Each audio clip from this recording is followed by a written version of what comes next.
Hi guys, welcome to ఎల్టెక్స్ classes. So ఈరోజు మనం 2025 UPSC civil services ఎగ్జామినేషన్లో ఎన్వైర్మెంట్ పీవైక్యూస్ డిస్కస్ చేయబోతున్నాం. ఎందుకంటే మొన్న science and technology PYQs discuss చేసాం. ఇప్పుడు మనం ఎన్వైర్మెంట్ పీవైక్యూస్ ఏవైతే వచ్చాయో మొత్తం అన్నీ కూడా డిస్కస్ చేయబోతున్నాం కాంప్రిహెన్సివ్గా. So I'm you Manish Pathivada, మీ environment science and technology every week వస్తుంటా కదా, current affairs educator. So first question చూద్దాం.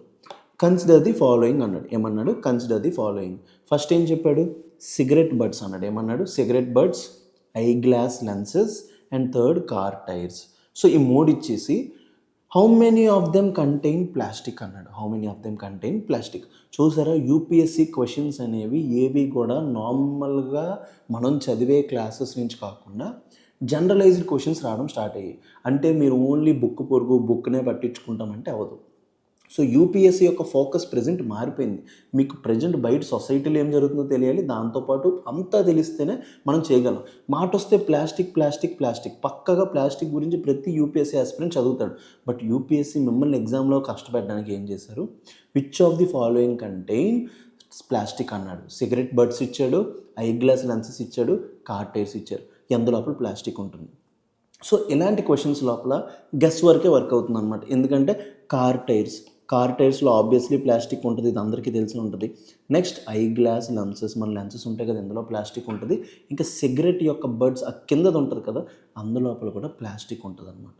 So correct answer to this question is all the 3 statements are correct అనమాట. చూద్దాం రండి. Option 1 is correct. ఎందుకు? Cigarette buds are persistent form toxic plastic pollution. Tobacco product waste also contains over 7,000 toxic chemicals including known human carcinogens. So cigarette filters ఏవైతే ఉంటాయో, నా cigarette తాగినప్పుడు filters ఉంటాయి అన్నమాట, వేరే అన్నీ రాకుండా, are made up of cellulose acetate. ఎంత మేడ్ అయిందంటే cellulose acetate, and therefore also contribute significantly to plastic pollution. So ఇది ప్లాస్టిక్ పొల్యూషన్కి బాగా కంట్రిబ్యూట్ చేస్తుంది. Second, many eye glass lenses are made up of plastic. మన లెన్సెస్ ఉంటాయి కదా, CR39 also known as Columbian resin 39 is common plastic material. CR39 అనే మెటీరియల్ని ఎక్కువగా యూజ్ చేస్తారు in lenses. Other plastics like polycarbonate, Trivex are also used, each with its own properties. So plastic lenses offer advantage like being light weight and less prone to shattering compare to traditional glasses. So normal గ్లాసెస్తో పోలిస్తే ఇప్పుడు మధ్య fibre glasses ఎన్ని glasses వస్తున్నాయి కదా, ఇందులో plastic ఉంటుంది. ఎందుకు? ఇవనేవి ఈజీగా పగలం అనమాట, బెనిఫిట్ అవుతాయి. Third option, tyre particles are significant but often overly contributed to micro plastic. So tyres లోపల కూడా ఏముంటుందంటే మైక్రో ప్లాస్టిక్ ఉంటుంది. మైక్రో ప్లాస్టిక్ అంటే ఏంటి? లెస్ దెన్ 5 mm ఉన్న వాటిని ఏమంటాం? Micro plastic. They account for 28% of micro plastic entering the environment globally. So దీన్ని బట్టి మనకి ఏం తెలుస్తుంది? Both the 3 statements, cigarette buds, eye lenses, car tyres, అన్నిట్ల లోపల కూడా ఏముంటుంది? ప్లాస్టిక్ అనేది ఉంటుందన్నమాట. Let's go in to the second question. Consider the following substances. Ethanol అన్నాడు. ఇథనాల్ అంటే ఏంటి? ఎవరికైతే ఆర్గానిక్ కెమిస్ట్రీ రాదు, CH3 CH2OH, దీన్ని ఏమంటాం? ఇథనాల్ అంటాం. నైట్రోగ్లిజరిన్ అంటాం. గ్లిజరిన్ ఎక్కువగా మీరు వాడుతూ ఉంటారు కదా, ఇది మామూలుగా బాంబ్స్లో యూస్ చేస్తారు.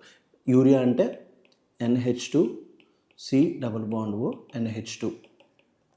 సో మనకి ఫెర్టిలైజర్స్ ఉంటాయి కదా, ఫెర్టిలైజర్స్లో ఏం యూస్ చేస్తాం? Nitrogen, phosphorus, potassium. ఇందులోపల నైట్రోజన్ కూడా మనకి ఎక్కువ ఎక్కడి నుంచి వస్తుంది? ఈ యూరియా నుంచే వస్తుంది అనమాట. Coal gasification technology can be used in production of how many of them? Coal gasification, ఇక్కడ ఒక పదం మాట్లాడాడు. ఇది తెలియకపోతే ఆన్సర్ చేయడం కష్టం. కోల్ గ్యాసిఫికేషన్ అంటే ఏమీ లేదు, మన నార్మల్గా కోల్ ఉంటుంది కదా, దాన్ని ఒక టెంపరేచర్లో ఎనరోబిక్ రెస్పిరేషన్లో హీట్ చేసినప్పుడు అది ఏం ప్రొడ్యూస్ చేస్తుంది అంటే CO+H2. అది ఒక టెంపరేచర్ లోపల హీట్ చేస్తున్నప్పుడు ఎనరోబిక్ రెస్పిరేషన్లో ఏం ప్రొడ్యూస్ చేస్తుంది? CO+H2. దీన్ని ఏమంటామంటే syn gas or synthetic gas అంటాం. ఎందుకంటే ఇండియా అనేది ఒక హైడ్రోజన్ బేస్డ్ ఎకానమీ అవుదాం అంటుంది. గ్రీన్ హైడ్రోజన్, ఈ కాన్సెప్ట్స్ అన్నీ వింటున్నారు కదా. ఈ కోల్ నుంచి ప్రొడ్యూస్ చేసే హైడ్రోజన్ మనం ఏమంటామంటే గ్రే హైడ్రోజన్ అంటాం. దీన్ని ఏమంటాం? గ్రే హైడ్రోజన్ అంటాం. ఈ హైడ్రోజన్ యూజ్ చేసి మనం చాలా వరకు ప్రొడక్ట్స్ తయారు చేసుకోవచ్చు అనమాట. బేసికల్లీ దీని నుంచి తయారు చేసే ప్రొడక్ట్స్ ఏంటంటే ఎథనాల్ ఒకటి, యూరియా ఒకటి. మెయిన్గా ఫెర్టిలైజర్ ఫీడ్, ఎథనాల్ ఫీడ్, ఈ రెండింటి లోపల కూడా మనం ఏం యూజ్ చేస్తాం? కోల్ గ్యాసిఫికేషన్ టెక్నాలజీ యూజ్ చేస్తాం. బట్ నైట్రోగ్లిజరిన్ ఏదైతే ఉందో ఇది కోల్ గ్యాసిఫికేషన్ వల్ల యూజ్ చేయం. ఇది ఏదైతే ఉందో బాంబ్స్లో యూజ్ చేస్తారనమాట. వీటికి డిఫరెంట్ ప్రాసెస్ అనేది ఉంటుందన్నమాట. Basically urea preparation and ethanol preparation లోపల కోల్ గ్యాసిఫికేషన్ హెల్ప్ అవుతుంది. కానీ అందుకే చెప్పా కదా, ఒక ఎనిరోబిక్ రెస్పిరేషన్ అవ్వడం వల్ల ఇదేంటి ఫెర్మెంట్ అయ్యి ఆల్కహాల్స్ కూడా ప్రొడ్యూస్ చేయొచ్చు. సో అదే ఆన్సర్ అండి. So how many of the above statements are correct అంటే ఓన్లీ 1, ఓన్లీ 2, ఓన్లీ 3 నన్ను అన్నాడు. సో సెకండ్ స్టేట్మెంట్ తప్పు కాబట్టి ఓన్లీ 2. చూస్తున్నారు కదా, యూపీఎస్సీ అనేవాడు బాగా అప్లికేషన్ ఓరియంటేషన్ అవుతున్నాడు. ఒకప్పట్లాగా క్వశ్చన్స్ అనేవి డైరెక్ట్గా రావడం మానేసి, డైరెక్ట్ క్వశ్చన్స్ వచ్చినా ఎక్కువగా అప్లికేషన్ ఓరియంటేషన్ క్వశ్చన్స్ అనేవి రావడం స్టార్ట్ అవుతున్నాయి. Coal gasification is the process that converts coal దేని లోపల మారుస్తుంది into fuel called sin gas. ఇప్పుడు దాన్ని ఏమంటాం? Synthetic gas. దాంట్లో ఏమేమి ఉంటాయన్నాను? CO plus H2. ఇది చాలా అంటే చాలా ఇంపార్టెంట్ అండి. ఎందుకంటే ఇండియా లోపల కోల్ గ్యాసిఫికేషన్ మిషన్ ఉంది. ఇండియా లోపల ఏముంది? కోల్ గ్యాసిఫికేషన్ మిషన్ ఉంది. 100 million metric tons of CO plus H2 coal gasification by 2030 మన టార్గెట్ అంతా 100 మిలియన్ మెట్రిక్ టన్స్. ఇలాంటి క్వశ్చన్స్ కూడా నెక్స్ట్ ఇయర్ రావచ్చు. The syngas that can be used as fuel for various applications including electricity. దీన్ని use చేసి electricity use చేసుకోవచ్చు. Feed stock for chemical production. Option 1 is correct. Syngas produced from coal gasification can be used in producing synthetic natural gas, energy fuels, methanol, ethanol లోపల use చేస్తారు. Ammonia for fertilisers and petrochemicals. So Syntha Biota has designed as an advanced syngas to ethanol technology to ferment syngas. ఈ సిన్గ్యాస్ని fermentation చెప్పే కదా, ethanol లోపల fermentation అనే పద్ధతి use చేస్తాం process. The plant design includes utilization of unique and proprietary anaerobic organisms. చెప్పా కదా, ఇది ఏ ప్రాసెస్ చెప్పా? ఎనరోబిక్ అంటే in the absence of oxygen, which provides high hydrogen uptake and increase overall yield to ethanol. The production reactors produce a liquid produced steam. దాన్ని ఏమంటాం? బ్రాత్. ఈ బ్రాత్ అనే పదం మీరు ఎక్కువ ఎక్కడ యూజ్ చేస్తారు తెలుసా? ఈ రామెన్స్ ఇవన్నీ మంది బాగా పాపులర్ అవుతున్నాయి కదా, అందులో ఎక్కువ యూజ్ చేస్తారు. బ్రాత్ containing the dilute ethanol product in water in the distilled and dehydrated to produce desired high purity ethanol. So మనం ఏదైతే సిన్గ్యాస్ ఉందో దాన్ని యూజ్ చేసి ఎథనాల్ తయారు చేయొచ్చు. Next coal gasification based fertiliser plant Talcher. దీని బేస్ మీద ఒక ఫెర్టిలైజర్ ప్లాంటే పెట్టాం ఒడిస్సా లోపల. సో తాల్చేర్ అనేది ఏంటి? It's a joint venture between Coal India Limited, గెయిలీ అందరూ కలిపి is engaged setting up of an integrated coal gasification based urea plant wherein high ash coal from nearby Talcher. మన ఇండియా లోపల coals ఎన్ని types of coals ఉంటాయి? Anthracite, bituminous, peat, lignite. ఇందులోపల worst coal ఏంటి? Peat and lignite. మన India లోపల ఎక్కువగా ఈ కోల్ దొరుకుతుంది అనమాట. ఇందులోపల యాష్ కంటెంట్ అనేది ఎక్కువ ఉంటుంది అనమాట. సో దాన్ని యూజ్ చేసి మనం ఏం తయారు చేస్తున్నాం? యూరియా తయారు చేస్తున్నాం అనమాట. And third statement is wrong. Third statement ఎందుకు రాంగ్ అండి చెప్పండి? Nitroglycerin which was originally synthesised by Ascanio Sobrero was used by Alfred Nobel to manufacture dynamite. So nitroglycerin అనేది dynamite. It was Nobel's dynamite factories in late 1860s that anti-anginal effect of nitroglycerin was discovered. So nitroglycerin therefore is a vasodilatory drug used primarily to provide relief from chest pain. నార్మల్గా చాలామందికి chest pains వస్తుంది కదా, అక్కడ nitroglycerin వస్తారు. It is not produced using coal gasification. దీనికి coal గ్యాసిఫికేషన్కి సంబంధం లేదు. చూస్తున్నారు కదా క్వశ్చన్స్ అనేవి ఎంత కష్టమవుతున్నాయో. Third question, activated carbon is good and attractive tool to remove pollutant from effluent stream and to remediate contaminants from various industries. Second, activated carbon exhibits a large surface area and strong potential for absorbing heavy metals. Third, activated carbon can easily be synthesized from environmental waste with high carbon content. So ఈ question లోపల మనకు తెలియాల్సింది ఏంటి? What is activated carbon. ఈ question లోపల మనకు తెలియాల్సింది ఏంటి? What is activated carbon అని తెలిస్తే ఈ క్వశ్చన్కి ఈజీగా తెలిసిపోతుంది అన్నమాట. సో యాక్టివేటెడ్ కార్బన్ అంటే ఏంటి? A porous form of carbon. Porous అంటే ఎక్కువగా హోల్స్ ఉన్నాయి. With large surface area.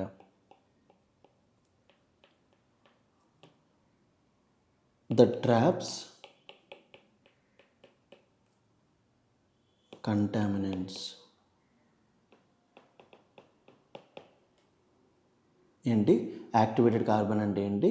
It is a porous form of carbon with large surface area that traps contaminant. So activated carbon అంటే ఏంటో definition తెలిస్తే second statement right అయిపోద్ది కదా. Activated carbon exhibits a large surface area and strong potential for absorbing heavy metals. So second statement అనేది ఆబ్వియస్గా right అయిపోతుంది ఎప్పుడైతే తెలిసిపోతుందో. First statement, activated carbon is good and attractive tool to remove pollutants from effluent stream. ఇందులోపల ఎక్కువగా porous, ఎక్కువగా holes ఉండడం వల్ల ఎక్కువగా ఏవైతే స్ట్రీమ్స్ వస్తున్నాయో వాటి నుంచి కంటామినెంట్స్ తీసేయచ్చు. And activated carbon can be easily synthesised from environmental waste with high carbon content. ఏదైతే ఎన్వైరన్మెంటల్ వేస్ట్ ఉందో, ట్రీస్ ఇవన్నీ పడిపోయి ఉంటాయో వాటి నుంచి ఈజీగా కూడా మనం తయారు చేసేయచ్చు అనమాట. సో యాక్టివేటెడ్ చార్కోల్, ఈ మధ్య ఎక్కువ ఫేస్ వాష్లు ఇవన్నీ వస్తున్నాయి కదా.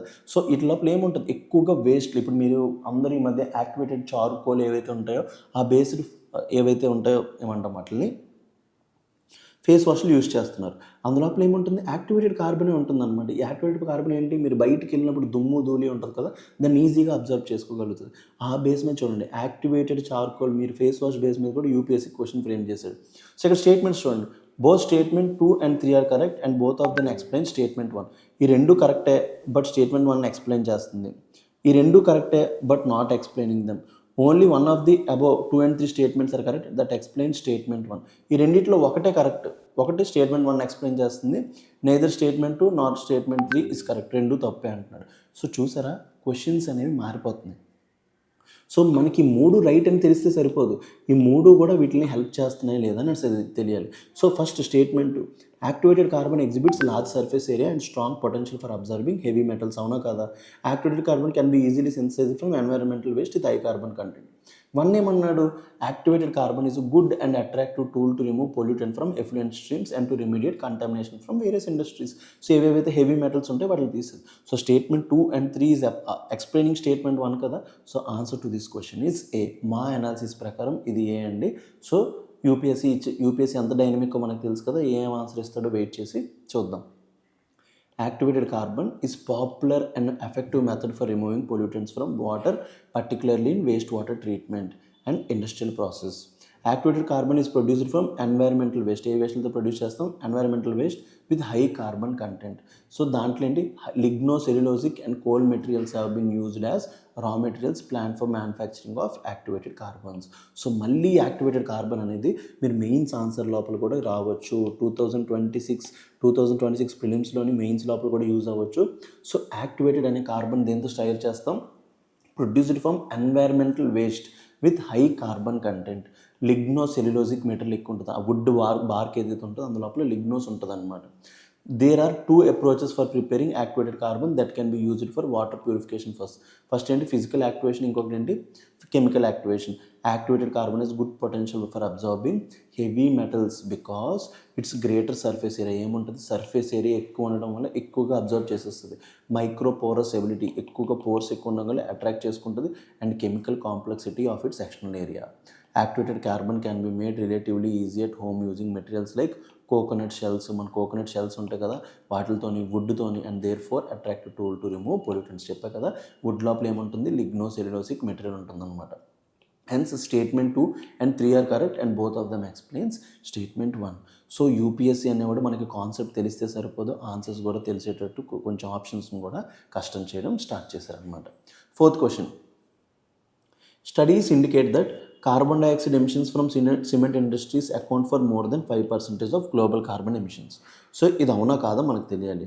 Next, silica bearing clay is mixed with limestone while manufacturing cement. Third, limestone is converted into lime using clinker production for cement manufacturing. So ఇది కూడా చూడండి, how many of the above statements are correct. Both 2 and 3 are correct, both of them explain statement 1. తర్వాత 2 and 3 are correct but not explain statement 1. Only ఈ రెండిట్లో ఒకటే correct but explain statement 1. Neither 2 not 3 correct. So ఈ question లోపల కూడా ఎందుకు వచ్చిందానికి, మనకి 2023-24 economic survey చూసుకుంటే more than 10% of global carbon emissions అనేవి ఎక్కువగా సిమెంట్ ఇండస్ట్రీ నుంచి వస్తున్నాయండి. ఇవి హయ్యెస్ట్ పొల్యూటింగ్ ఇండస్ట్రీస్ అనమాట. ఎక్కువగా గ్రీన్ హౌస్ గ్యాసెస్ వచ్చే ఇండస్ట్రీస్లో చూసుకుంటే సిమెంట్ ఇండస్ట్రీస్ ఒకటి. సో స్టేట్మెంట్ 1 ఏం చెప్తుంది, studies indicate that carbon dioxide emissions from cement industry accounts for more than 5% of global carbon emissions. మీరు ఆప్షన్స్లో చూసుకుంటే ఎక్కడ కూడా స్టేట్మెంట్ 1 రైటా తప్ప అని ఇవ్వలేదు. సో ఆబ్వియస్లీ మనం ఎట్లా తీసుకోవాలి దాన్ని, రైట్ అనే తీసుకోవాలి. బట్ ప్రాబ్లం ఏంటి, 2 and 3 రైటా రాంగా, ఈ 2 and 3 దీన్ని ఎక్స్ప్లెయిన్ చేస్తున్నాయా లేదనేదే మనకి క్వశ్చన్ లోపల ఇంపార్టెంట్ రోల్ ప్లే చేయబోతున్నాయి. So silica bearing clay is mixed with limestone while manufacturing cement. Cement ఎవరైనా మెకానికల్ ఇంజనీరింగ్ కానీ సివిల్ ఇంజనీరింగ్ అని చేస్తే వీళ్ళకి ఎక్కువగా తెలుస్తుంది అనమాట. సిలికా బీరింగ్ క్లే, నార్మల్గా క్లే ఉంటుంది కదా, లైమ్ స్టోన్తో మిక్స్ చేస్తారు. మీరు నార్మల్గా ఇంటి దగ్గర కూడా ఉంటారు, సిమెంట్ తయారు చేయడానికి ఏం వేస్తారు, మట్టి లోపల ఆ కంకర్ అన్ని కలిపి వాటర్ యాడ్ చేస్తారు కదా, దాన్ని ఏమంటాం silica bearing clay mixed with limestone while manufacturing cement. ఇది రైటా రాంగా? Next statement 2, limestone is converted into lime during clinker production for cement manufacturing. So limestone మనం ఎట్లా మారుస్తాం, లైమ్ కింద మారుస్తాం అనమాట, CaO కింద మారుస్తాం during clinker production of cement manufacturing. So ఇది నార్మల్గా టెక్నికల్ క్వశ్చన్ అండి, ఇదైతే ఈజియెస్ట్ క్వశ్చనే కాదు. మొత్తం అంతా తెలిస్తే, ప్రాసెస్ తెలిస్తే తప్ప చెప్పలేము. ఎందుకంటే ఈ 2 and 3 స్టేట్మెంట్ అనేవి స్టేట్మెంట్ 1ని ఎక్స్ప్లెయిన్ చేస్తున్నాయి. ఈ ప్రొడక్షన్ ప్రాసెస్ ఏదైతే ఉందో చూసారు కదా, లైమ్ స్టోన్ అనేది లైమ్లో కన్వర్ట్ చేస్తాం సిమెంట్ లోపల, ఇంకా సిలికా బీరింగ్ క్లే అన్నీ కలపడం వల్ల ఇందులోపల నుంచి high amount of carbon dioxide వస్తుంది. ఏమొస్తుంది, high amount of carbon dioxide వస్తుంది. High amount of carbon dioxide అవడం వల్ల ఆ ఇండస్ట్రీ నుంచి 5% ఆఫ్ గ్లోబల్ కార్బన్ ఎమిషన్స్ వస్తున్నాయి. So statement 2 and statement 3 are correct, both of them are explaining statement 1 అనేది మా యొక్క approach. A high temperature process of manufacturing cement, that important glue that binds the components of concrete. Cement manufacturing అనేది ఏ process, high temperature process, accounts for లఫ్లీ చెప్పా కదా 8% of world's anthropogenic carbon dioxide emissions. ఇది Economic Survey 2023-24 అందులోపల mention చేశాడు. డైరెక్ట్గా ఉంటుంది, మీరు డైరెక్ట్గా ఎకనామిక్ సర్వే ఓపెన్ చేయండి మీకు కనబడుతుంది. అందుకే studying economic survey is very important for the exam. And consume 2 to 3% of global energy supply according to International Energy Agency. The method calls for heating powdered limestone, a widely available inexpensive material, and clay to luckily చూడండి 1450 degrees in a clean అంట, అంత temperature చేసి the high temperature process known as calcination or clinker production అంటాం. దీన్ని ఏమంటాం, calcination or clinker production. ఇందులో ఏమవుతుంది, calcium carbonate ఏదైతే లైమ్ స్టోన్ CaCO3 ఉంటుందో the principal component limestone to CaO calcium oxide కింద మారుస్తాం. CaCO3 దేని కింద మారుస్తాం, CaO కింద మారుస్తాం అన్నమాట. The simple reaction which is key to making manufacturing of cement. మీరు చూసారా, CaCO3 దేంట్లోకి మారుస్తున్నారు, CaO అంటే బయటకి ఏమొచ్చింది CO2 వస్తుందా లేదా, అందుకే స్టేట్మెంట్ 1 అనేది రైట్. మీరు చూస్తున్నారా, lime stone is converted to lime అంటే CaCO3 is converted into CaO అంటున్నాడు. అంటే దాని అర్థం బయట ఏం మిగిలిపోయింది, CO2 ఎక్కడికి వెళ్ళిపోతుంది, బయట. అందుకోసమే studies indicate that carbon dioxide emissions from cement industry account for more than 5% of global carbon emissions. So statement 1 అనేది అందుకు రైట్ అవుతుందండి. సో చూస్తున్నారు కదా, మన మైండ్ అనేది చాలా అంటే చాలా బాగుండాలి ఎగ్జామ్ లోపల. ఈ లైమ్ స్టోన్ ఫార్ములా తెలీదు, లైమ్ ఫార్ములా తెలియకపోతే దొరికిపోయాము ఎగ్జామ్ లోపల. లైమ్ ఫార్ములా తెలిస్తే వాడు ఏదో కెమిస్ట్రీ చేసి ఏదో చేసేసి బయటకు వెళ్ళిపోతాడు. బట్ తెలియనివాడికి ప్రాబ్లం ఏంటి, సో అక్కడ దొరికిపోతాం అన్నమాట. ఓకేనా, సో దీన్ని బట్టి వెళ్దాం. Also mixing silica based clay with limestone during cement production leads to release of CO2. Silicon కూడా లైమ్స్టోన్లో కలపడం వల్ల CO2 release. This occurs because there is use of energy for this process and releases CO2 gas. Hence both statement 2 and 3 are correct, both of them explain statement 1. So చూసారు కదా, questions అనేవి చాలా కాంప్లికేటెడ్గా ఉంటున్నాయి, మనం కనుక రెడీగా లేకపోతే దొరికిపోతున్నాం అన్నమాట. అందుకే ఇన్ డెప్త్ అనాలిసిస్ అనేది చాలా important. Next, scientific studies suggest that a shift is taking place in earth's rotation and axis. తెలుసు కదా, ఎర్త్ అనేది ఏమవుతుంది, రొటేట్ అవుతుంది, దాని చుట్టూ అది into west to east rotate అవుతుంది. అండ్ యాక్సిస్ అంటే టిల్ట్ 23.5 degrees ఏదో టిల్ట్ అవుతుంది. So second statement, solar flares are associated coronal mass ejections bombarded with earth outermost with tremendous amount of energy. Next, as per Earth's polar ice melts, the water tends to move towards equator. So option ఏంటి, ఈ రెండు statements రైటా, దీన్ని explain చేస్తున్నాయా, ఈ రెండు statements right but దీన్ని explain చేయట్లేదా, ఈ రెండిట్లో ఒకటి తప్పు బట్ ఎక్స్ప్లెయిన్ చేస్తున్నా ఏంటని అడుగుతున్నాడు. సో మీరు ఎప్పుడైనా చూసుకోండి, scientific studies suggest that first ఏమన్నా shift is taking place in Earth rotation and axis. So Earth rotation axis అనేది చేంజ్ అవుతుంది. ఎర్త్ రొటేషన్ అంటే స్పీడ్ ఏదైతే ఉందో అది డిక్రీజ్ అవ్వడం, ఇంకా యాక్సిస్ 23.5 నుంచి 21 వరకు తిరుగుతూ ఉంటుంది అనమాట. ఎందులోపల కూడా కరోనల్ మాస్ ఎజెక్షన్స్ అనేదానికి అసలు రోల్ లేదండి. కరోనల్ మాస్ ఎజెక్షన్స్ అంటే ఏంటి? సన్ యొక్క ఔటర్ మోస్ట్ లేయర్ నుంచి ఏమొస్తుంది? Coronal mass ejections. దీనివల్ల ఏమవుతుంది? ఎర్త్ యొక్క ఔటర్ మ్యాగ్నెటిక్ ఫీల్డ్ ఇంపాక్ట్ అవుతుంది తప్ప టిల్ట్ అనేది ఇంపాక్ట్ అవ్వదు. టిల్ట్ అనేది ఏంటి? ఎర్త్ యొక్క షేప్ ఇప్పుడు 23.5 degrees టిల్ట్ అయిన ఉంది. దీనికి సంబంధం ఏముంది? Solar flares are associated coronal mass ejections bombarded with Earth ఇది కాదు. As Earth polar ice melts as Earth polar ice melts the water tends to move towards the equator. So water అనేది ఏమవుతుంది? Polar ice melt అవడం వల్ల equator వైపు రావడం వల్ల దీనివల్ల ఎర్త్ యొక్క ఎఫెక్ట్ అనేది ఏదైనా ఉంటుంది తప్ప రొటేషన్ కానీ యాక్సిస్ కానీ స్టేట్మెంట్ 2కి దానికి సంబంధం లేదండి. ఒకసారి చూద్దాం రండి. Recently researchers used more than 120 years of data to decipher how melting ice. Researchers అనేవాళ్ళు చూసారు ఏంటి? Melting ice, dwindling groundwater and raising seas are nudging planet spin axis and lengthening days. So ఏదైతే ice melting ఉందో దానివల్ల ఏమవుతుంది? Planet spin axis అనేది slow అయిపోతుంది అనమాట. And days on Earth are growing slightly longer and the change is accelerating. దేనివల్ల? Mainly because of the time తగ్గిపోతుంది అనమాట. సో ఎందుకు? ఐస్ మెల్ట్ అవడం వల్ల. The reason is connected to the same mechanism that has also cause the planet access to meander by 30 feet in the past 120 years. The findings come from 2 recent NASA studies founded based on climate-related redistribution of ice and water affected Earth's rotation.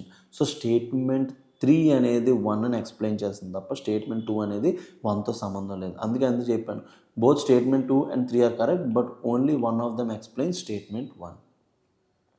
In recent decades, faster melting of ice sheets has shifted mass from poles towards the equator. ఏమైంది? పోల్స్లో ice melt ఎటువైపు వచ్చేస్తుంది? Equator. This redistribution occurs when the ice sheets and glaciers melt more than they grow from the snowfall. When aquifers lose more groundwater than precipitation replenishes. This resulting shift in mass causes of the planet to wobble. ఏమవుతుంది? Wobble అంటే ఊగడం అనమాట. As it spins and axis to shift location. A phenomenon called polar motion. దీన్ని ఏమంటాం? Polar motion. Geography పర్స్పెక్టివ్లో చాలా అంటే చాలా important. They also cause earth rotation to slow. ఏమవుతుంది? Pole నుంచి వాటర్ అంతా ఇటు వచ్చడం వల్ల రొటేషన్ కూడా ఏమైపోద్ది? స్లో అయిపోద్ది. ఎందుకు? ఎర్త్ అనేది మ్యాక్సిమం స్పీడ్ ఈక్వేటర్ దగ్గర ఉంటుంది, మినిమం స్పీడ్ అనేది పోల్ దగ్గర ఉంటుంది. మినిమం స్పీడ్ ఎక్కడ ఉంటుంది? పోల్స్. మ్యాక్సిమం స్పీడ్ అనేది ఎక్కడ ఉంటుంది? ఈక్వేటర్. సో దానివల్ల స్లో అవుతుంది అనమాట. దీనివల్ల ఏమవుతుంది? Lengthening of the day. Both have been recorded since 1900s. Both of them recorded since 1900s. This flattening causes earth to decelerate and day to lengthen. దీనివల్ల ఏమవుతుంది? ఎర్త్ యొక్క స్పీడ్ తగ్గిపోవడం వల్ల డే అనేది లెంత్ పెరిగిపోతుంది. Similar to when an ice skater lowers and spreads their arms to slow a spin అనమాట. నార్మల్గా ice skaters మీరు చూస్తుంటారు కదా, వాళ్ళు ఏం చేస్తుంటే వాళ్ళ ఆర్మ్స్ని కిందకి పెడతారు. ఎందుకు? స్పిన్ని తగ్గించుకోవడానికి. ఆల్దో సోలార్ ఫ్లేర్స్ వల్ల ఏమవుతుంది? కరోనల్ మాస్ ఎజెక్షన్స్ వల్ల ఎర్త్ యొక్క అవుటర్ అట్మాస్ఫియర్ ఏదో చెప్పాను మ్యాగ్నెటిక్ ఫీల్డ్ అంత అమౌంట్ ఆఫ్ ఎనర్జీ కన్నా is reflected back to space by Earth's magnetic field తప్ప దానికి ఎర్త్ యొక్క స్పిన్కి రొటేషన్కి సంబంధం లేదు. While the energy doesn't decisively affect Earth's rotation and axis, it causes heating and expansion of the thermosphere. అదే జరుగుతుంది తప్ప దానికి రొటేషన్కి కానీ యాక్సిస్కి కానీ సంబంధం లేదు. auroras and borealis అంటారు కదా, also direct results of this interaction. Hence both statement 2 and 3 are correct but only one of them explain statement 1. ఏదైతే థర్డ్ స్టేట్మెంట్ ఉందో ఇదే స్టేట్మెంట్ 1ని ఎక్స్ప్లెయిన్ చేస్తుంది తప్ప statement 2 right. Coronal mass ejection solar flares వల్ల Earth యొక్క outer atmosphere impact కొడుతుంది, but అది అనేది కరెక్ట్గా స్టేట్మెంట్ 1ని ఎక్స్ప్లెయిన్ చేయట్లేదు. చూస్తున్నారు కదా, మీకు చాలా అంటే చాలా డెప్త్ నాలెడ్జ్ ఉండాలి సబ్జెక్ట్ మీద డెప్త్ నాలెడ్జ్ లేకుండా ఈజీగా ఇప్పుడైతే యూపీఎస్సీ ఈజీ కాదు. Next Article 6 of Paris Agreement. Next దేని గురించి చదవబోతున్నాం? Article 6 of Paris Agreement in climate change. So దీని గురించి తెలియాలనుకుంటే మనకు ఒకటి తెలియాలి. మనకు 2015లో COP21 జరిగింది. ఎక్కడ జరిగింది? ప్యారిస్. మనకు 2015లో ఏం జరిగింది? COP21 ఎక్కడ జరిగింది? ప్యారిస్. సో అప్పుడు ఒక అగ్రిమెంట్ తీసుకొచ్చాం, దాని పేరు ఏమంటాం? Paris agreement. దీంట్లోపలే ఒక తీసుకొచ్చాం అనమాట, నేషనల్లీ డిటర్మైన్డ్ కంట్రిబ్యూషన్స్ NDCs అనే కాన్సెప్ట్ తీసుకొచ్చాం. ఇందులోపల ఏం చెప్పాం? ప్యారిస్ అగ్రిమెంట్లో టెంపరేచర్ని, గ్లోబల్ టెంపరేచర్ని 1.5 degrees కానీ 2 degrees లోపల కానీ 2 degrees సెంటిగ్రేడ్ లోపల కానీ ఆపాలనేసి డిసైడ్ అయ్యామన్నమాట. సో ఇది బేసికలీ ఉంది. సో మనకి ముందు కియోటో ప్రోటోకాల్ ఉండేది. ఏముండదు మనకి? కియోటో ప్రోటోకాల్. ఇవన్నీ కూడా దేని కింద? UNFCCC కింద. ఇది 1998లో వస్తుంది. ఇది ఎప్పుడు వచ్చింది? 2015లో వచ్చింది. దీని కింద కార్బన్ మార్కెట్స్ ఉండేవి. దీని కింద ఏముండేవి? కార్బన్ మార్కెట్స్ ఉండేవి అనమాట. కార్బన్ మార్కెట్స్ అంటే ఏమీ లేదండి, ఈ కార్బన్ డైఆక్సైడ్ ఒక కంట్రీ ఏ ఉంది, కంట్రీ బి ఉంది. కంట్రీ ఏలో ఫుల్గా ఫారెస్ట్లు ఉన్నాయి, కంట్రీ బి లోపల ఫుల్గా ఎమిషన్స్ ఇండస్ట్రీస్ అవుతున్నాయి. సో వీళ్ళు నేషనల్లీ డిటర్మైన్డ్ కంట్రిబ్యూషన్స్ ఏదైతే చెప్పారు ఎంత ఎమిషన్స్ తగ్గిస్తామని చెప్పారు కదా, వీళ్ళ దగ్గర ఎక్కువ కార్బన్ డైఆక్సైడ్ స్టోర్ చేసుకుంటున్నారు, వీళ్ళు ఎక్కువగా కూడా రిలీజ్ చేస్తున్నారు. సో అప్పుడు కంట్రీ బి అనేది కంట్రీ ఏ దగ్గర క్రెడిట్స్ కొనుక్కోవచ్చు. వీటిని ఏమంటాం కార్బన్ మార్కెట్స్. కార్బన్ని మనం ఏం చేసాం కమోడిఫై చేసామన్నమాట because of the phenomenon of perform achieve trade. మిగతాదంతా డెప్త్గా క్లాసెస్ లోపల చెప్పాను, ఇక్కడ ఎంతైతే అవసరమో అంతవరకే చెప్పగలను. సో దీని బేస్డ్ మనకి ప్యారిస్ అగ్రిమెంట్ లోపల ఆర్టికల్ 6 ఉందన్నమాట. So article 6 of Paris Agreement on climate change is frequently discussed in global discussions on sustainable development and climate change. రీసెంట్గా ఇది ఎక్కువగా డిస్కషన్స్లోకి వచ్చింది. వన్తో మనకు సంబంధం లేదు ఈ ఆప్షన్స్ బట్టి. Article 6 of Paris Agreement on climate change sets out the principles of carbon markets. So ఏదైతే క్యోటో ప్రోటోకాల్లో కార్బన్ మార్కెట్స్ మాట్లాడానో సేమ్ ప్యారిస్ అగ్రిమెంట్ లోపల కూడా కార్బన్ మార్కెట్స్ గురించి మాట్లాడేది ఆర్టికల్ 6 అండి. Then Article 6 of Paris Agreement on Climate Change intends to promote inter-country non-market strategies to reach their climate targets. So ఇక్కడ చెప్తున్నా కదా, మార్కెట్ బేస్డ్ స్ట్రాటజీస్ ప్రమోట్ చేస్తుంది, నాన్ మార్కెట్ బేస్డ్ స్ట్రాటజీస్ కూడా promote చేస్తుంది అనమాట. మార్కెట్ అంటే డబ్బులు కమ్ముకోవడం, నాన్ మార్కెట్ అంటే డబ్బులు కమ్ముకోం కార్బన్ క్రెడిట్స్.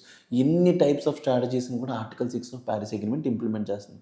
సో అందుకే చెప్తున్నా కదా, both statement 2 and 3 are correct, both of them explain statement 1. రెండు కూడా దేనికి ఎక్స్ప్లెయిన్ చేస్తున్నాయి, బేసికల్లీ సస్టైనబుల్ డెవలప్మెంట్కి సంబంధించి ఎక్స్ప్లెయిన్ చేస్తున్నాయి అనమాట. చాలామంది మా ఫ్రెండ్స్ థర్డ్ స్టేట్మెంట్ తప్పు అనుకున్నారు, సో దానివల్ల వాళ్ళు దొరికిపోయారు. కానీ సో నార్మల్గా answer to this question is A. So చూడండి, article 6 of Paris agreement enables international cooperation to tackle climate change and to unlock financial support for developing countries. చెప్పే కదా, there are 3 components. 6.2 provides accounting and reporting guidance for parties to use international transfer mitigation outcomes towards their NDCs. 6.4 ఏం చెప్తుంది, establish a new universal mechanism which can be used to trade high quality carbon credits. And 6.8 ఏం చెప్తుంది, provides opportunities for non-market based cooperation, non-market for enhancing climate actions. In essence, Article 6 aims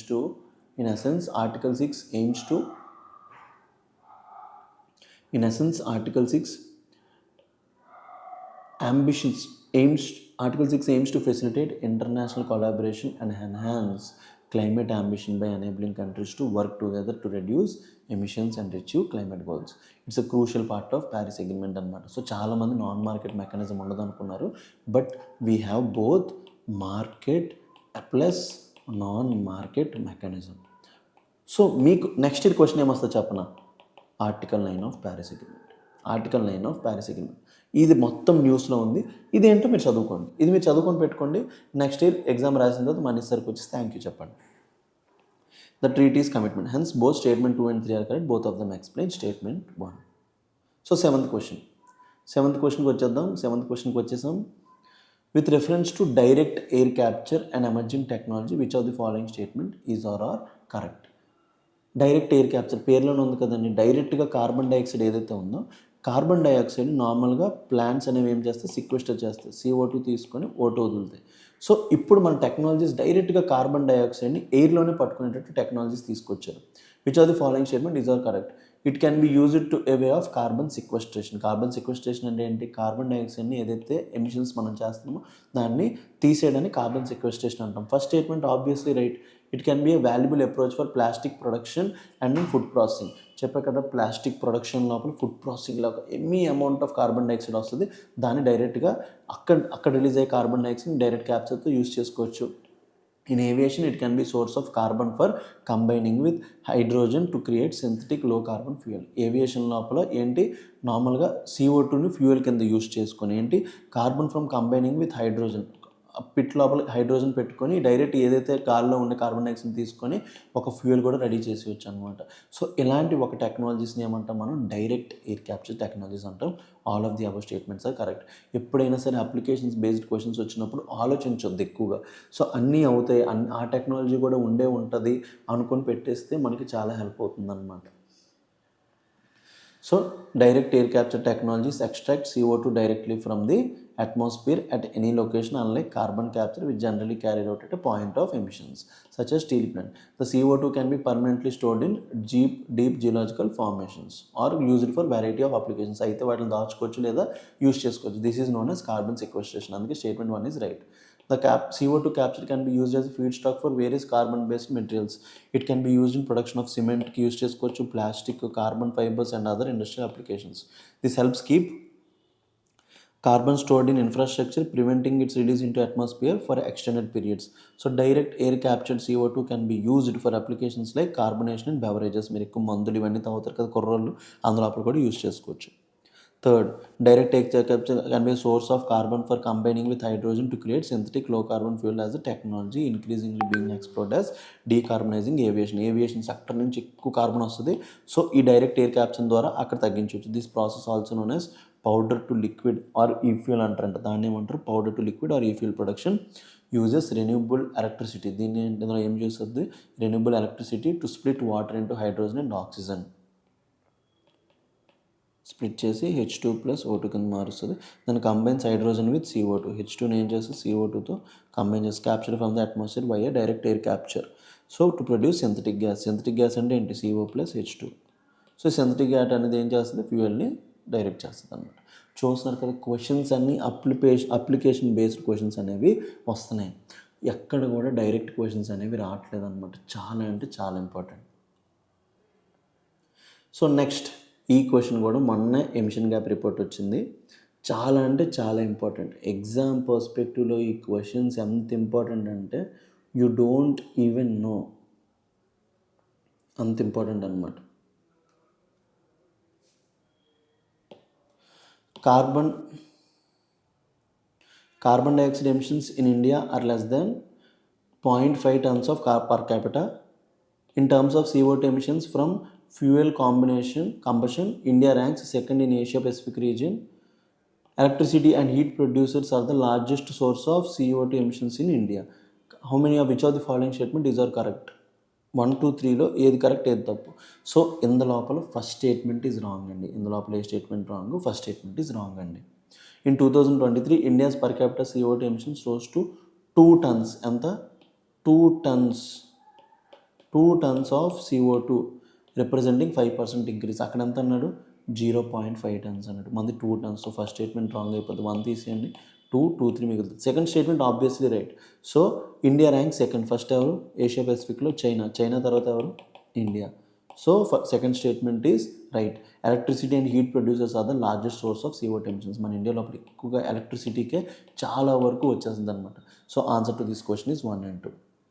India's per capita CO2 emissions rose to 2 tons representing a 5% increase but remained less than half of global average. United States ఎంత? 14.9, Russia 11.4, Japan 8.5.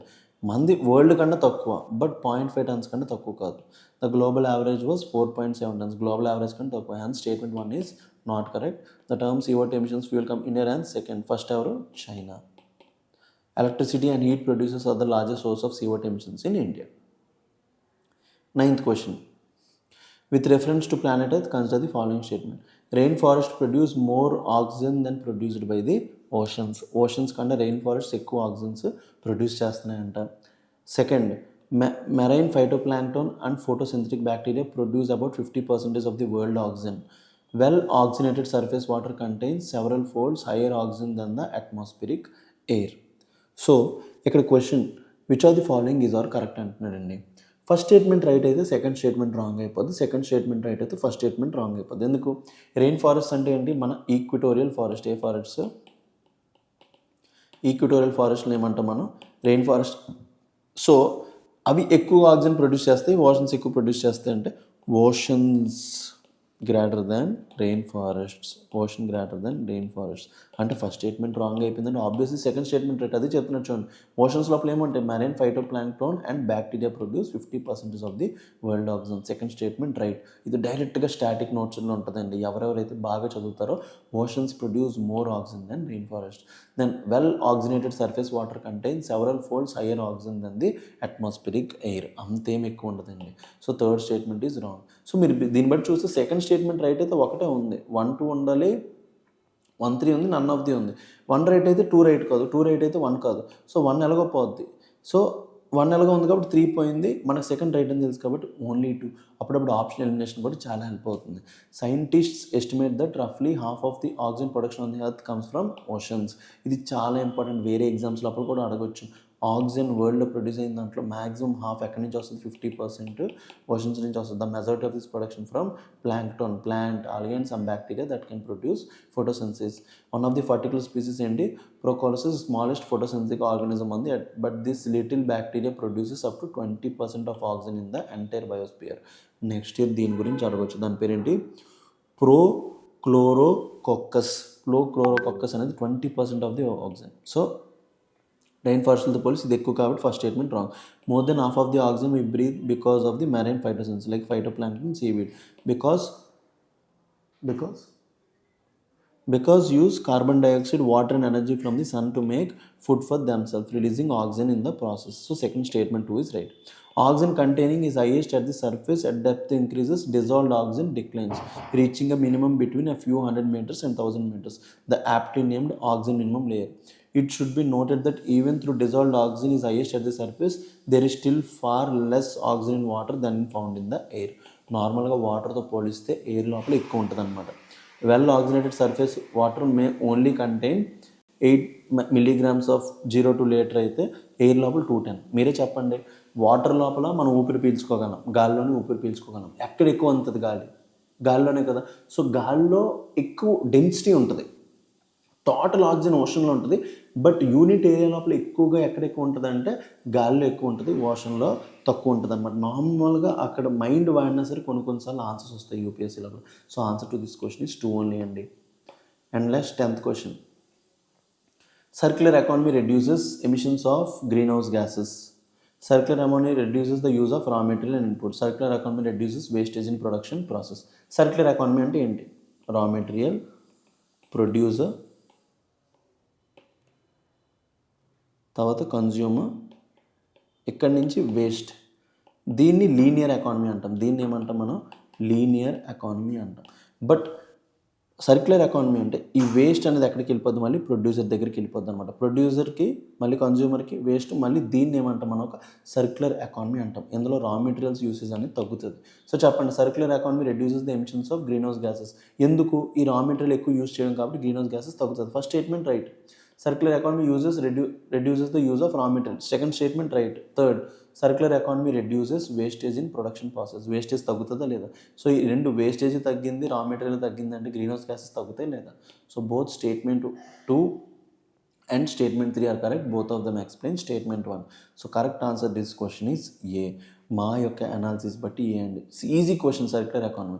Circular economy అంటే ఏంటి, recycling, reuse and reaper. వీటిని 3R అంటాం అనమాట. Recycle, reuse, reaper అంటాం. Reduce emissions by lowering emissions use and avoiding emissions from raw material. A key aim of circular economy is to retain value of the products and material long-term use. This key aim would reduce the demand for virgin materials. Virgin material and raw material and the greenhouse gas emitted during their extraction and processing. In addition, energy intensity part of circular economy should be reduced. Renewable energy. The reuse and recycling of material directly cuts down the need of virgin materials. So answer to this question is A.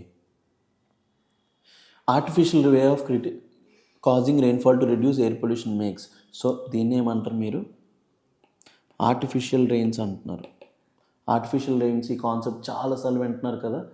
Artificial rains Delhi లోపల plan చేస్తున్నారు. ఇప్పుడే IIT Kanpur కలిపి చేసాం. So ఇందులోపల ఏం use చేస్తారు, మీ అందరికి ఒక simple చెప్పన. ఎప్పుడైనా సరే మీరు ఈ కాన్సెప్ట్ విన్నారా, యాసిడ్ రెయిన్స్. యాసిడ్ రెయిన్స్ మెయిన్గా దేనివల్ల ఫామ్ అవుతుంది, nitrogen dioxide and sulphur dioxide క్లౌడ్స్లో ఎక్కువ ఉండడం వల్ల అది యాసిడ్ కింద మారిపోద్ది. సల్ఫర్ ఇక్కడ సల్ఫ్యూరిక్ యాసిడ్ కింద, ఇక్కడ నైట్రిక్ యాసిడ్ కింద మారిపోద్ది. సో ఏదైతే ఆర్టిఫిషియల్ రెయిన్స్ మనం ప్రొడ్యూస్ చేద్దాం అనుకుంటున్నామో అందులోపల ఈ నైట్రోజన్ సల్ఫర్ కాంపౌండ్స్ ఉండకుండా చూసుకుంటారు. ఎందుకు, ఒకవేళ వర్షం పడినా దానివల్ల ఎన్వైర్న్మెంట్కి ఇంపాక్ట్ అవుతుంది కాబట్టి.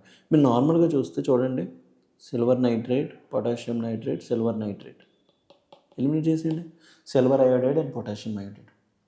సో నార్మల్గా ఆర్టిఫిషియల్ రెయిన్స్ ఏవైతే ఉన్నాయో వీటిని ప్రొడ్యూస్ చేయడానికి మనం AgI, potassium iodide as well as dry ఐస్ని అంటే డ్రై CO2 అంటాం, CO2ని డ్రై ఐస్ అంటాం అనమాట.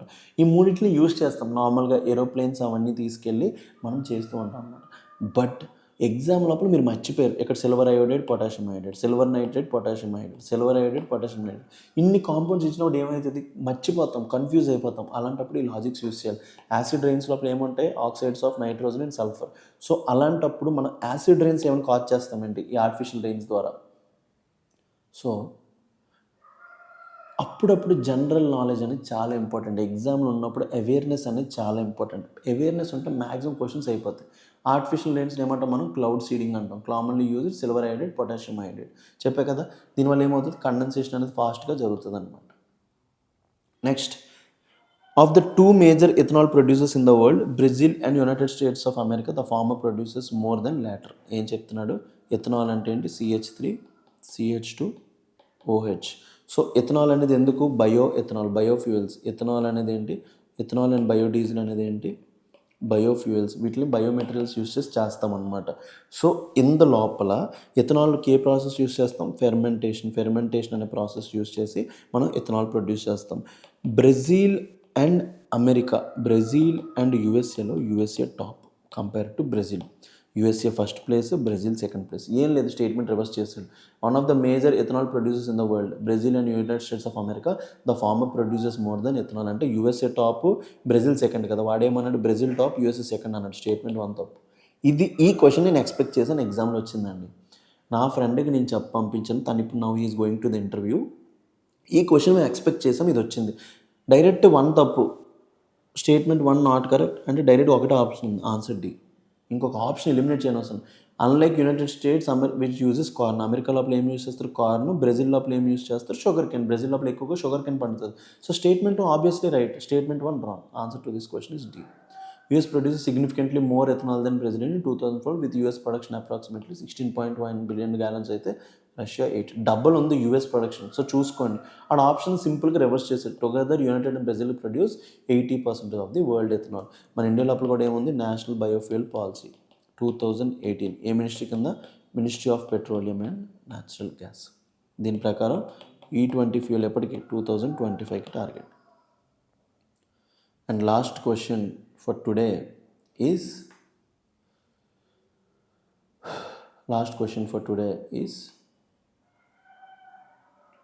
the World Bank warned that India could become one of the first places where wet bulb temperatures routinely exceed 35 degrees. Which of the following statements best reflect or implicates the above statements? So wet bulb temperature అంటే ఏమీ లేదండి. ఇప్పుడు మీరు వైజాగ్ బీచ్లో ఉన్నారు. ఎక్కడ ఉన్నారు, Vizag beach. ఇక్కడ 30 degrees ఉంటే మీకు టెంపరేచర్ 50 degrees లాగా అనిపిస్తుంది. వైజాగ్ బీచ్లో ఇప్పుడు టెంపరేచర్ 30 degrees ఉంటే you will feel like 50 degrees because of the moisture వల్ల, వేడి వల్ల టెంపరేచర్ అనేది పెరిగిపోద్ది అనమాట. దాన్ని ఏమంటాం మనం, వెట్ బల్బ్ టెంపరేచర్ అంటాం అనమాట. సో దాన్ని వెట్ బల్బ్ టెంపరేచర్ అంటాం. Peninsular India will most likely suffer from flooding, tropical cyclones and droughts. చూస్తున్నాం కదా, మాట వస్తే ఇవి ఎక్కువ పెరిగిపోతున్నాయి. The survival of animals including humans will be affected as shedding of their body heat through precipitation becomes difficult. చెప్పే కదా, ఎక్కువగా బాడీ హీట్ని బయటకు వదలలేము. ఎందుకు, ఎక్కువ మాయిశ్చర్ ఉంటుంది. మాయిశ్చర్ ఉండడం వల్ల మనం బయటికి బాడీ హీట్ని మనం బయటికి పంపించడం అనమాట. So correct answer to this question is both 1 and 2. So చూడండి, in November 2022 report, world bank warn that India could become one of the first places in the world where wet bulb temperatures could increase beyond sustainable threshold.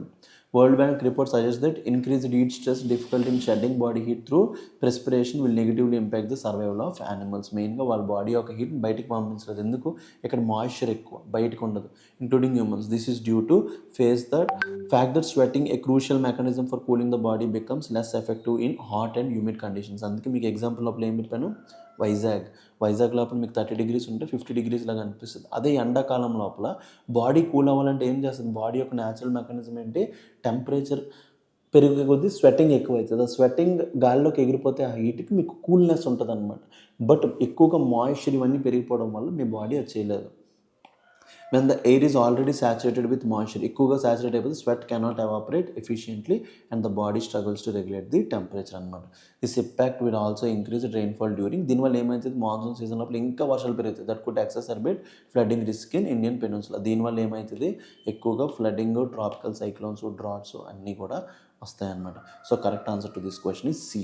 So చెప్తున్నా కదా, ఈ సంవత్సరం paper చూసారు కదా, నార్మల్గా environment science and technology papers అనేవి చాలా ఈజీగా ఉంటాయన్నమాట. ఈజీలీ ఆన్సరబుల్ క్వశ్చన్స్, నార్మల్గా కాన్సెప్ట్ తెలిస్తే పెట్టవచ్చు. బట్ ఈసారి అప్లికేషన్ ఓరియంటేషన్, ఇక్కడ వెట్ బల్బ్ టెంపరేచర్ గురించి అడిగాడు. ఎవరెవరైతే ఎస్ఎన్టీ ఎన్వైర్న్మెంట్ చదవరో వాళ్ళకి ఇది ఒక నైట్ మేర్. నెక్స్ట్ ఇథనాల్ గురించి అడిగాడు. ఇథనాల్ అడగక ఎవరు అమెరికా తోపా బ్రెజిల్ తోపా అన్నాడు. అక్కడ స్టేట్మెంట్స్ రివర్స్ చేశాడు. Third question artificial rains, cloud seeding గురించి అడిగాడు. ఈ యాసిడ్ రెయిన్స్ ఇలాంటి కాన్సెప్ట్స్ ఏమీ తెలియకపోతే అప్లికేషన్ బేస్డ్గా పెట్టలేం. ఫోర్త్ క్వశ్చన్ సర్క్యులర్ ఎకానమీ, ఇది ఈజియెస్ట్ క్వశ్చన్. తర్వాత రెయిన్ ఫారెస్ట్, సో ఓషన్స్ అనేవి ఎక్కువ ప్రొడ్యూస్ చేస్తే oxygen more than rain forest అని తెలియకపోతే పెట్టలేం. అందులోపల కూడా మెయిన్గా ఈ పదం గుర్తుపెట్టుకోండి, దాని పేరేంటి, ప్రోకోలోరోకక్కస్. ఇది అనేది 20% of the oxygen of the entire బయోస్పియర్కి ప్రొడ్యూస్ చేస్తుందంటే బ్యాక్టీరియా. సో మెయిన్గా నార్మల్గా గాలిలో అనేది ఎక్కువ ఆక్సిజన్ ఉంటుంది. బేసిక్ మన హ్యూమన్స్ మనకు తెలుసు కదా, వాటర్లో కన్నా ఇక్కడ ఎక్కువ ఉంటుంది. Carbon dioxide emissions per capital మన ఇండియాలో అంతా 2 tons of carbon dioxide. But 0.5 అనేది ఫస్ట్ స్టేట్మెంట్ రాంగ్ అనమాట. డైరెక్ట్ ఎయిర్ క్యాప్చర్, దానివల్ల ఏముంటుంది, ఇలాంటి అప్లికేషన్ బేస్డ్ క్వశ్చన్స్ వచ్చినప్పుడు అన్ని ఆల్ ఆఫ్ ది అబౌవ్ అని పెట్టండి. నెక్స్ట్ ప్యారిస్ అగ్రిమెంట్ లోపల ఆర్టికల్ 6 అడిగాడు. డెప్త్ వెళ్ళిపోయాడు. ఎక్కడ కూడా ఈ క్వశ్చన్స్ ఈజీగా లేవు, మొత్తం తెలిస్తే తప్ప పెట్టలేం. అందుకే చెప్తున్నా కదా, నేను ఎన్వైర్న్మెంట్ క్లాసెస్ అనేవి డీల్ చేశాను మన యాప్ లోపల. సో ఇంట్రెస్టెడ్ క్యాండిడేట్స్ అనేవాళ్ళు తీసుకోవచ్చు. Next fifth, scientific suggest that shift in taking place in Earth rotation axis. మనం ఎర్త్ రొటేషన్ యాక్సిస్ ఏదైతే ఉందో దాంట్లో షిఫ్ట్ అవుతుంది. మెయిన్గా ఎర్త్ పోలరైజ్ మెల్ట్ అవ్వడం వల్ల. సోలార్ ఫ్లేర్స్కి దానికి సంబంధమే లేదు. సో ఇలాంటి అప్లికేషన్ బేస్డ్ క్వశ్చన్స్ కూడా చాలా ఇంపార్టెంట్. సో సిమెంట్ మ్యానుఫ్యాక్చరింగ్ గురించి అడిగాడు. సిఏఓ లైమ్ స్టోన్, CO3 నుంచి సిఏఓకి మారుస్తాం, మధ్యలో CO2 రిలీజ్ అవుతుంది. దీనివల్ల ఈ టెంపరేచర్ ఇంక్రీజ్ అవుతుంది, ఇది కూడా తెలియాలి. నెక్స్ట్ యాక్టివేటెడ్ కార్బన్ బేస్ మీద మీరు ఫేస్ వాష్లు వాడేస్తారు, చార్కోల్ బేస్డ్ ఫేస్ వాష్, దాని గురించి కూడా ఒక క్వశ్చన్ అడిగాడు. Activated carbon and coal gasification మీద ఒక క్వశ్చన్ అడిగాడు. నైట్రోగ్లిజరిన్ అనేది బేసికల్లీ ది ప్రాసెస్ ద్వారా ప్రొడ్యూస్ అవ్వదు. నైట్రోగ్లిజరిన్ ఎక్కడ యూస్ చేస్తారు, మెయిన్లీ చెప్పా కదా, చెస్ట్ పెయిన్ వాటిలో వచ్చినప్పుడు యూస్ చేస్తాం. సో ఏ క్వశ్చన్ కూడా ఈజీ కాదు, ఎందులో ప్లాస్టిక్ ఉంటుంది అడిగాడు. ఇలాంటి అప్లికేషన్ బేస్డ్ క్వశ్చన్స్, ఈ క్వశ్చన్స్ వచ్చినప్పుడు మీరు maximum all of the above answer పెట్టడానికి ట్రై చేయండి. I hope I have helped you through all these questions. మీకు నెక్స్ట్ ఇయర్కి క్వశ్చన్స్ ఇక్కడి నుంచే పిక్ చేసుకుంటారు. యూపీఎస్సీ అనేవాడు అబ్రప్ట్గా క్వశ్చన్స్ చేంజ్ చేయడు. ఇక్కడి నుంచే ఏదో ఒక స్టేట్మెంట్ 2 స్టేట్మెంట్స్కో తీసుకొని నెక్స్ట్ ఇయర్ క్వశ్చన్స్ ప్లాన్ చేస్తారు. కాబట్టి మీ ప్రిపరేషన్ని ఇంకా ముందుకు తీసుకెళ్ళాలంటే మీరు మొత్తంగా కూడా ఈక్వల్గా అన్నిటి మీద ఈక్వల్ ఎంఫసిస్ ఇవ్వండి. మెయిన్గా environment science and technology nearly 20 to 25 bits వస్తున్నాయి అన్నమాట. So please use the opportunity. So thank you for staying with me. So మళ్ళీ నెక్స్ట్ ఇయర్ వేరే పేపర్ డిస్కషన్స్లో మళ్ళీ వస్తాను. Thank you for joining.